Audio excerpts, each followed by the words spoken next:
Je známe, že Daniela Hantuchová sa vyhýba novinárom. V našom prípade ale urobila výnimku a tak sme s ňou prežili jeden veľmi príjemný deň. Úlohu modelky si slávna tenistka vyskúšala už niekoľkokrát. Ponuky na fotenia jej prichádzajú každú chvíľu. Toto módne fotenie však bolo úplne iné. Daniela si ho totiž sama vymyslela, aby finančne podporila deti nakazené vírusom HIV v Kambodži. Ten nápad už prichádzalo mňa dosť dlhšie a vôbec celkovo robiť charitu. Také posledné 2-3 roky som sa tomu oveľa viacej začala intenzívnejšie venovať, pretože mám pocit, že tenis mi dal tak strašne veľa, že je na čase vrátiť späť. Jedna známa z nášho okruhu dlhodobo už pôsobila v organizácii, ktorá má skúsenosti v tejto problematike a vlastne tam sa zrodila táto myšlienka a už potom postupom času sme vlastne rozpracovali danú tematiku do hĺbky a rozhodli sme sa pre daný projekt. Detská nemocnica v Kambodži je spoločnou aktivitou Daniely a jej brata Igora, s ktorým ju spája blízky vzťah už od detstva. Je to neuveriteľné, ale už vlastne od malička. Strašne veľa vecí som sa od neho naučila, vždycky bol pre mňa veľkou motiváciou a som teda veľmi rada, ako sa jemu darí a sa tak navzájom motivujeme. Ako často sa stretávate?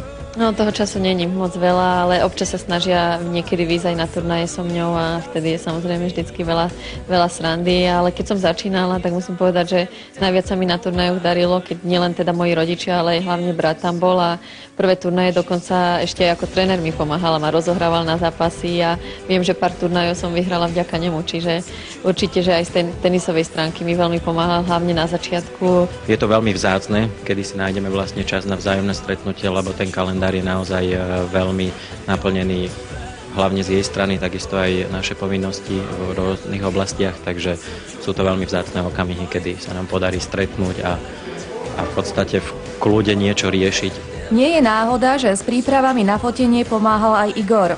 Fotenie totiž prebiehalo v kaštieli Chateau Feldvári, ktorý patrí jemu a priateľke Lucii. Práve jeho pracovné úspechy inšpirovali aj Danielu, ktorá má tiež podnikateľské ambície.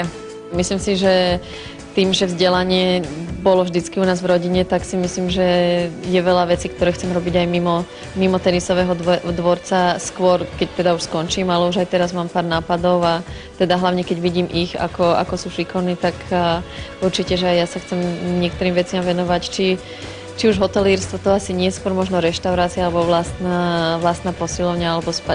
Neviem, tých nápadov je veľmi veľa a uvidíme, čo čas prinesie. Uvažuješ, že zostaneš tu na Slovensku alebo sa vidíš skôr niekde v zahraničí?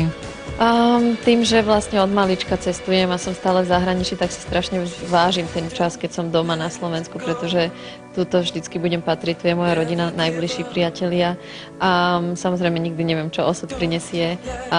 Milujem Taliansko, to je pre mňa a samozrejme srdcová záležitosť, ale človek nikdy nemôže toto hovoriť dopredu, kde nakoniec zakotví. Ja som taká otvorená, že si viem zvyknúť aj von, aj u nás, takže uvidíme. U nás zostane Daniela určite aspoň do konca roka. Chce dohliadnuť na všetky povinnosti súvisiace s kalendárom. Do jeho koncepcie však nejako nezasahovala a k jednotlivým fotografiám nemala žiadne pripomienky. Úplne sa spoľahla na realizačný tím, na kaderníka Janka Molnára, vizážistu a stylistu Lukáša Kimličku a fotografa Braňa Šimončíka. Celé to bude vlastne na čistom pozadí. Moderné stylingy a pekné vlasy a vlastne to bude celé o nej. S fotografom sme sa dohodli, že v akom to asi má byť v štýle, tak my si to predstavili, že to bude veľmi elegantné, možno trochu sexy. Tým, že Daniela má naozaj krásnu postavu, tak hlavne nohy, tak sme chceli, aby vynikla tá postava, tie krásne dlhé nohy. Takže sú to väčšinou obtiahnuté veci a minišaty. Čo hovoríš na Danielu? Ako sa s ňou robí? No, vynikajúca, úplne príjemná a robím s ňou prvýkrát a som milo prekvapený, je naozaj fakt príjemná baba. Na záver sme si neodpustili pikantnú otázku. Sexy styling nás totiž inšpiroval k úvahe, či by Daniela niekedy pristúpila aj na odvážnejšie fotografie. Určite nie. Myslím si, že som robila Sports Illustrated vlastne v plavkách, to bolo asi taký najväčší extrém, do ktorého by som išla, pretože necítim dôvod sa takto vystavovať.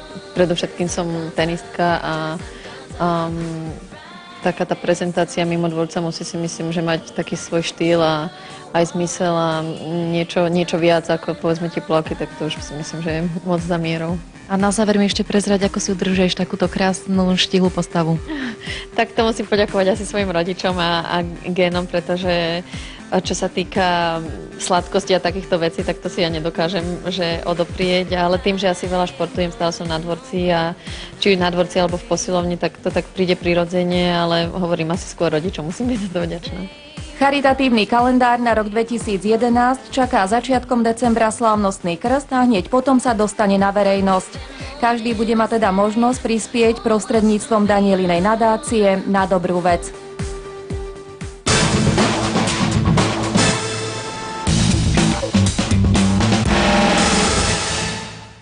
Toľko sa zmestilo do dnešného Extra. S ďalšou ponukou sme tu opäť o týždeň. Želám vám pekný a vydarený týždeň. O týždeň Extra. Bibiane Ondrejko